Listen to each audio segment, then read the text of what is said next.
Hi guys, welcome to this next video. This video is all about how to actually qualify the business owners, how to qualify the leads that you've been finding or when you go to find them. But that's all okay and well, finding all of these leads, but then you need to qualify them, because say you have a list of 100 leads. If you can qualify those and kind of cut that down to 50, then you're not wasting time contacting 50 owners or 50 business owners with 50 cold calls or 50 messages that you know through qualifying them aren't going to become your customers, just through, well, we'll go through them now of why they can't be your customers or shouldn't be your customers.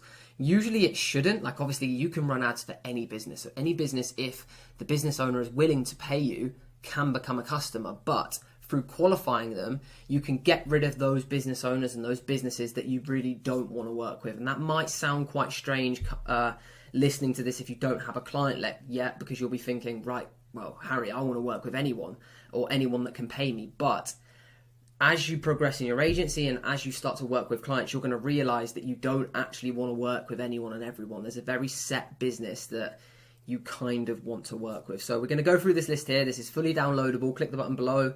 I think it's a little cloud symbol and you can download this. So number one, check if they're running ads. So we are now in Facebook. If we go to search, here we go. Right, we'll search, well, we'll do it from the same video. So this is, what's her name? Jane, the woman Tom cold called. So if we scroll down, you go to page transparency, seal. You've probably seen us do this in a load of other videos, and you can see there, look, they aren't running ads. Now, this is a very kind of up to debate subject of, if someone's running ads, does that qualify them to become a customer, or does it qualify them that you shouldn't contact them?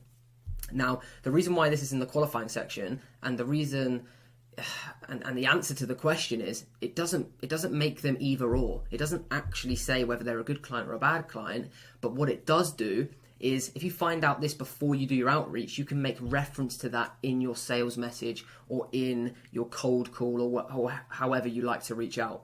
So if I know they're running Facebook ads, in my outreach method in, say, LinkedIn or Instagram, I would make reference to the ads that they're running. So, because you don't know if they're working with an agency, this could be them running them off their own back. And you could say, right, John, just had a look at your ads and you aren't really split testing any of your ads. You aren't running them for long enough. You aren't running as many creatives or testing different audiences. You can critique their ad creative. You can critique their ad copy if they're not filling in emotion, if they've not got a good offer on there. And you can talk about that in your outreach method, and especially on a cold call. So it's just more value, and it's kind of, it falls under the qualifying business owners sort of section, but it kind of is just preparation for that sales process, so you can pick the right route and have more things to talk about. Next one, check if they're using funnels. So click their website link. You can kind of tell if it's a funnel, especially after you go through the funnel section, or click the link on all the ads if they're running ads to a funnel, and just see and have a scout around if they're doing any funnels. You can check if they're doing any email marketing by joining their email list. So if you've got a really hot lead and you want to sell them email marketing services, join their newsletter, join anywhere, get in their system, get in their loop. I know, I can't remember what celebrity marketer did it. It might have been Grant Cardone or the Wolf of Wall Street, Jordan Belfort. What he did was he'd sign up for all of these mailing lists. So like every month he'd get 100 postal adverts through his door, and he'd analyze them, reverse engineer them, and see what was working, see what doesn't. And you can do that with this. Enter their email marketing sequence to see if you are getting a sequence, getting regular emails, good emails, whether they're using MailChimp or some software to send the correct emails, and then you can critique that when you get them on the phone or a meeting or a sales call. Number 3, check if they have a Facebook pixel installed. So we've been doing that, and you've probably seen Tom do that a fair bit on his cold calling section. But say Caddy Windows here. Yeah, so it's actually a Chrome extension.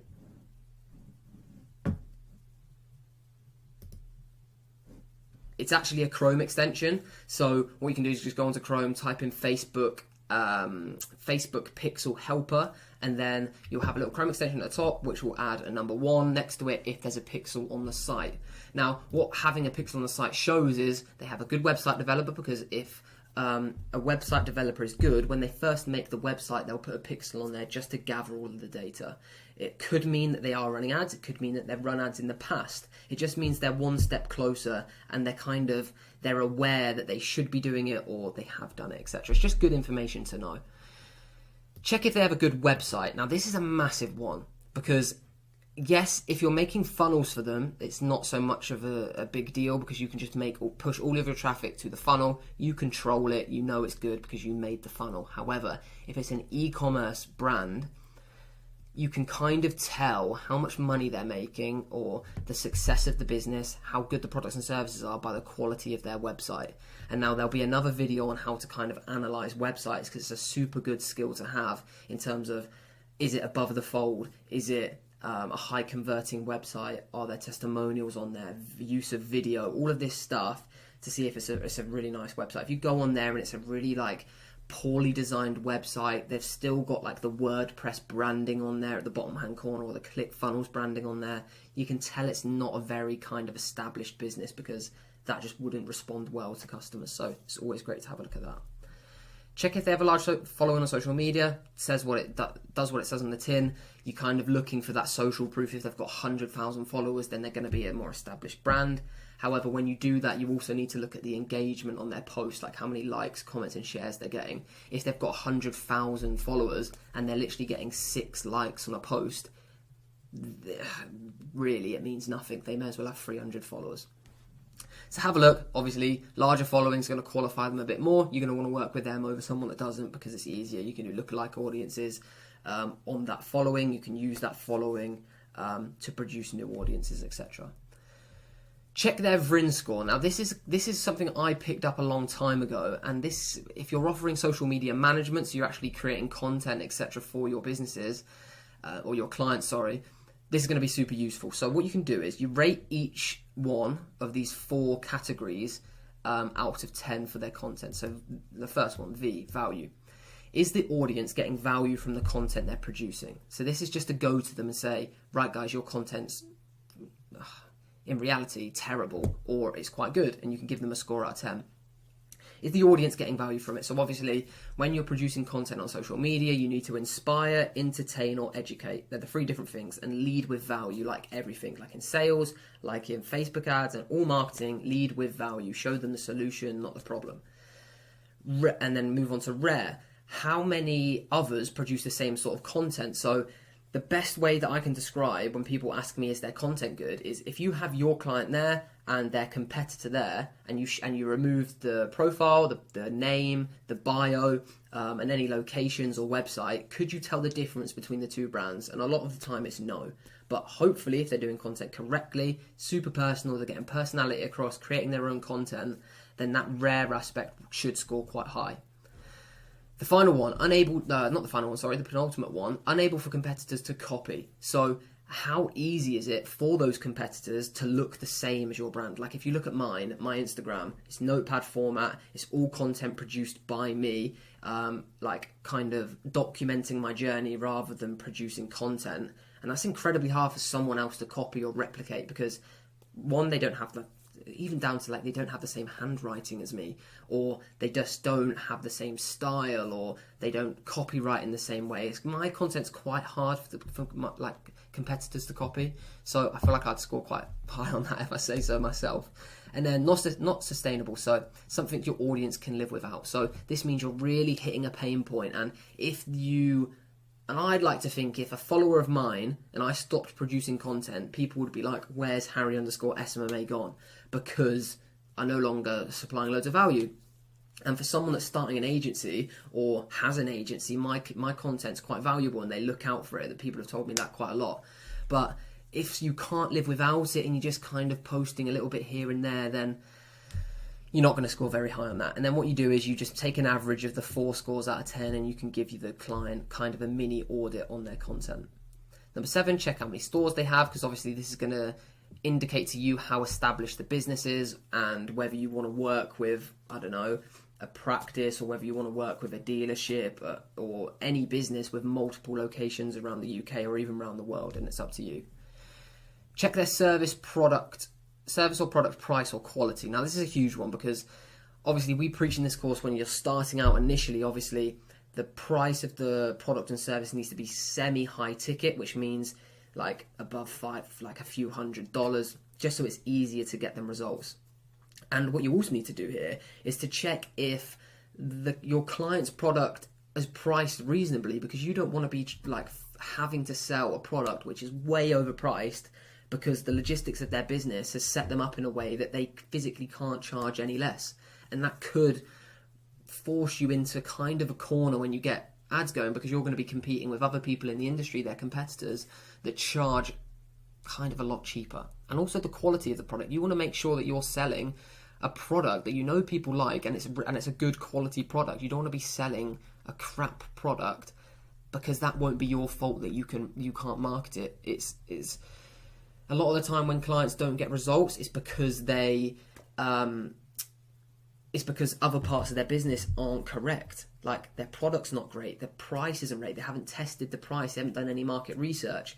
You come in, run some marketing campaigns, and the finger kind of gets pointed at you because they're spending money on marketing. But you've got to remember and remind these clients that Facebook ads and digital marketing isn't a magic wand that suddenly makes these brands $1 million brands. It does take time. Let's change that. Check the client's mentality. Is he open to new business? Now, this is a really difficult one. If you can find his social pages and see what kind of person he is, then, or she, sorry, then you can. If they have sales, LinkedIn Sales Navigator purchase through that little gold badge on their LinkedIn page, then that shows that they're interested in networking with a wider range of people. I always like to see that when I'm about to outreach. Check if they have everything else ready to deal with an increase in sales and revenue. So what I'm kind of saying here is, can they physically take more clients? And you've seen that from Tom's cold calls. A lot of the time, these businesses physically can't deal with any more customers, which is why they don't market. And this kind of links in with choosing your niche. Choose a niche, and obviously we've given you that niche list, but choose one where you know, like you might be watching this in a year's time and things might have changed and that niche might have developed, but choose something where you know that they can deal with new customers, they want new customers, and they do have like a semi-scalable business, a scalable business. Don't try and contact, I don't know, a 2-person hair salon and be like, guys, I'm going to bring you 50 leads a day, because they're just not going to be able to deal with it. Final one, good reviews. Check their Google page, see if they've got good reviews, and that just shows, kind of backs up their checking the price and the quality, because if they've got good reviews, it means the price point's right and the quality's right and they're enjoying the product. I want to loop back around this one finally. Are they running ads? Because I don't think I mentioned this. A lot of my clients that I've worked with have actually worked with me and another agency. So they'll have me doing the marketing campaigns for one service that they offer, and then I'll have another person doing, I don't know, Google ads, because they're already running Google ads, and this other agency doesn't offer Facebook ads or YouTube ads, and I come in and do that, and hopefully by a year's time they would have moved it all over to us. So definitely, if you see they're running ads, don't kind of shy away from that. Still go after them, still contact them, still try and get a meeting, because you never know what can happen.